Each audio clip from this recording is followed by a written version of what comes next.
the kind of the technological developments which have happened world over is equivalent to the developments which have taken place in the past 1,000 years. Meaning, when we say technological developments, it can be anything, maybe a discovery, maybe an invention, and things like that. Like if I give you an example, we got the airplane, we got the computer, we got the mobile phone, man went on to the space. Like that, so many things have happened in the past 100 years. And the amount of discoveries and inventions which has happened in the past 100 years is equivalent to the development which has taken place in the past 1,000 years. So which means the human race is going at a very faster pace. We took 1,000 years to develop probably some concepts. Maybe we developed 100 concepts in 1,000 years. But these 100 concepts we developed in only the past 100 years. Now these developments, these discoveries are happening basically to improve our lifestyle and also changes the habitat of the human being. When I say habitat, what do we mean by habitat? Can anybody elongate what is habitat? What do we mean by habitat? Can anybody tell me? The place where we stay. The place? Where we live in. The place where we live in. Okay, I can buy it to a certain extent. Any more? Living conditions. Living conditions is another point. Adaptations also. Adaptations. Adaptation is another point. Basically, adapting ourselves to the current environment of lifestyle is what habitat is all about. And I'll give you another example of habitat. What is the habitat of lion? Stay in the forest. Forest, everybody lives in forest, all the animals. Forest is not the habitat. Sorry? Oh, he's king of the jungle, fine. I'm asking you what is habitat of lion?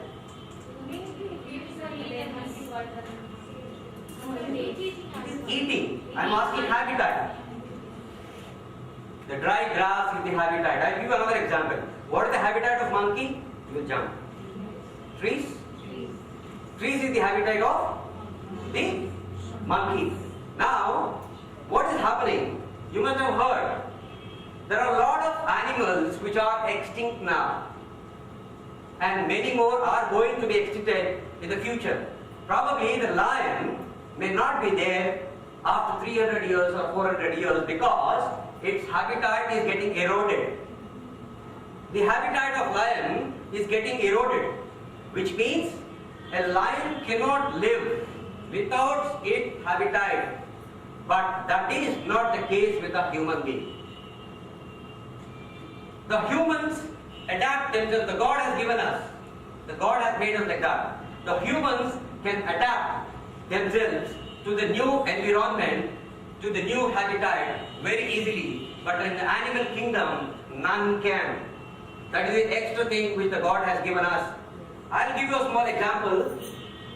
Supposing if a father has purchased a mobile phone from a mobile store, he gets the mobile phone home, puts it on the table, a 3-year-old or a 4-year-old knows how to unpack, how to switch it on, go to the game section, play the game, tell the dad in 5 minutes, I have got 10 marks, 100 marks, whatever. Now, is it not amazing? Is it not shocking? How a 4-year-old is able to do this? What does it mean? Is what we need to think. Because as kindergarten teachers, we talk about the development of the child's mind. How a child of a 3-year-old or a 4-year-old is able to understand this, which means he is actually adapting himself. The new crop of generation is adapting themselves to the new environment. And when I say in the past 100 years, the kind of the development which we had is like the computer, the internet, the television and stuff like that. The children have more information on all these kind of things. We will go a little deeper into the subject because this is very important for us to learn. We will go a little deeper into the subject. I'll give you a small example. Who is Walt Disney? Have you all heard of Walt Disney? Who is he? Cartoon character. Cartoon character. 75 years back, Walt Disney from America created something called as the cartoon characters. Now it is so amazing. We talk about the social styles, like a Telugu man, a Gujarati man, a Negro or a white man, and stuff like that. Everybody has got his own social style. A person called Walt Disney created a cartoon character which is very, very popular throughout the world, all across the societies, be it New York, be it Beijing, be it Japan, be it America, be it Warangal, be it any place. You see, the Cartoon Network is very, very popular. The Mickey Donald, the Tom and Jerry is extremely, extremely popular. Now this is the point we need to think. How a person created something which is acceptable to all the societies in the world. Which means there is some depth in the innovation, in the invention, in the creation. He must have definitely thought a lot of things which would appeal to all the sections of the society world over. Now, when he started the cartoon characters, the Mickey Donald and the Tom and Jerry, they were represented in many, many stories which would appeal to the children. He thought, I am a businessman first. I created something great which has been accepted worldwide. Why should I not make more money by introducing some toys? So after his 10 years of operation, he started into the manufacturing of toys. The toys were Mickey Donald toys, the Tom and Jerry toys and stuff like that. And instantly, in a matter of 2-3 years, it became a rage in the entire world. It was highly successful. He made millions and trillions of dollars and he created the MGM studios, this and that. He is a very moneyed man today. But during the past 7 years or so, the sales of the same Tom and Jerry, the sales of the same Mickey Donald toys have dwindled to 30%. Supposing he was selling 100 toys in a year, 7 years before, today he is selling only how many? 30. That is minus 70%. Now that was like a shock to the company. How it is possible? Each time I am getting the same 3-year-old, each time I am getting the same 5-year-old. If you happen to go to a toy store where the cartons are kept in the shelves, you will see it is marked as 3+, 4+, 5+. You have all seen?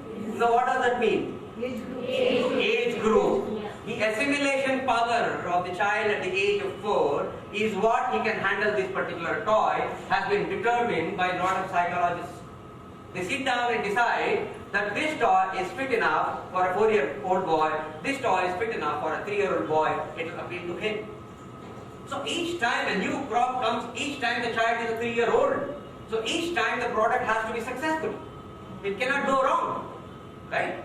But during the past 7 years, it has failed. Why? They were shocked. So they called for a conference from worldwide.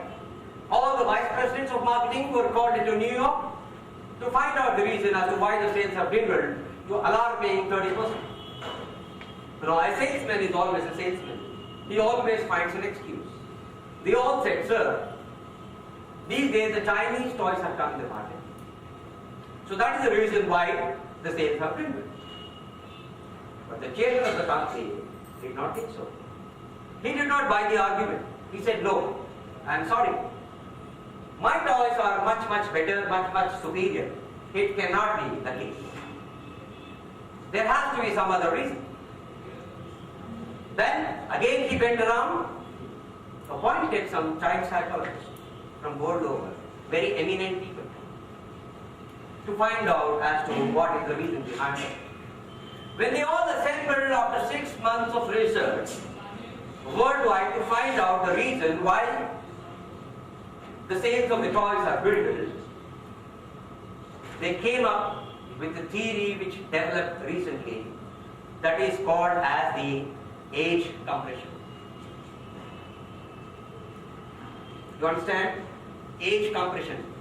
It so happens a 3-year-old boy who's taken to the toy store, he is no more interested to take the toy of a 3 plus, he is interested to take the toy of 7 plus, 8 plus.